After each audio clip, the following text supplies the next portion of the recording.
এটা দুদিন আগে ঝড় হয়েছিল সন্ধ্যাবেলা, তো ঝড়ে পাখির বাসা শুদ্ধ পাখির বাচ্চা পড়ে গেছিলো।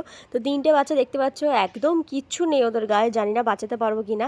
তো আমি এখন ভিডিওটা করে রাখলাম, আর ফের আমার 2 দিন পরে ভিডিওটা করব, দেখ কীরকম দেখতে হয় তোমাদের জানাবো অবশ্যই।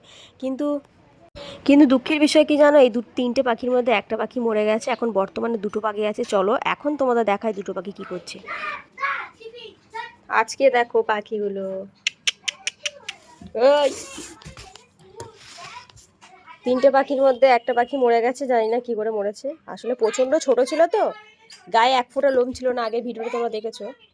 আর এইটাতে দেখো, এই ওঠ ওঠ, খাবার এনেছি, ওঠ ওঠ ওঠ ওঠ ওঠ ওঠ ওঠ ওঠ, এই দেখো।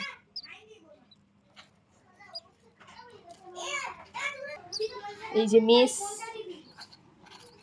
আর ছাতু মাখিয়ে নিয়ে, এই যে মুখের মধ্যে আছে, এই তো এই অল্প অল্প করে দিলে খেয়ে নেবে। আর খাবে না, 2 গাল 3 গাল খাবে, ব্যাস আর খাবে না। ওদের গরম প্রয়োজন না, ওই জন্য এই পাখির বাসাটা দেখতে পাচ্ছে, এই বাসা শুদ্ধ গাছ থেকে পড়ে গেছে। 3টে বাচ্চা ছিল, একটা বাচ্চা মরে গেছে। এখন তাও একটু একটু এই যে কালো কালো লোম উঠছে গায়ে, পালক উঠছে। আগে তো ছিলই না, পুরো সাদা ন্যাড়া ছিল। দেখা যাক বাঁচাতে পারবো কিনা, সবাই তো 3 দিন হচ্ছে আছে আমাদের বাড়িতে। আর বড় পাখিগুলো আলাদা আছে, এই যে কার্টুনের মধ্যে করে বাচ্চাগুলোকে রেখেছি। আর বড় পাখিগুলো দেখবে, দাঁড়া দেখাচ্ছি।